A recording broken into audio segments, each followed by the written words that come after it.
নমস্কার সবাইকে, আমার চ্যানেলের মিনি ব্লগে তোমাদের সকলকে স্বাগত জানাই। তো আমার বান্ধবীর বার্থডে ছিল 26শে জুলাই, আর এই বান্ধবী নিজের হাতে কেক বানিয়ে নিয়ে এসেছিল, যার সঙ্গে জড়িয়েছিল অনেকটা ইমোশন। আর দেখো, ভালোবাসার চোটে নিজেই আগে কেকটা খেয়ে নিল।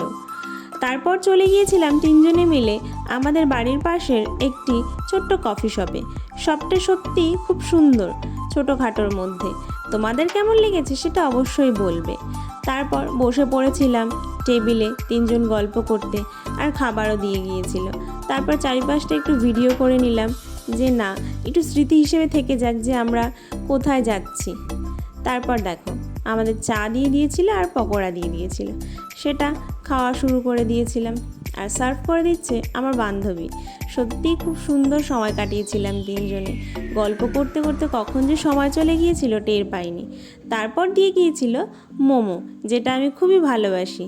আর তারপর দেখো, গসিপ চলছে, অনেক রকমের গসিপ চলছে। আমার বান্ধবী একটু বলছে, আমাকে একটু ভালো করে দেখা। তারপর দেখো, তারপর বেশি সময় ছিলাম না অবশ্য, তারপর চলে এসেছিলাম। তারপর একটু দোলনা চড়ে নিলাম। এই ভিডিওটি কেমন লেগেছে অবশ্যই জানিও।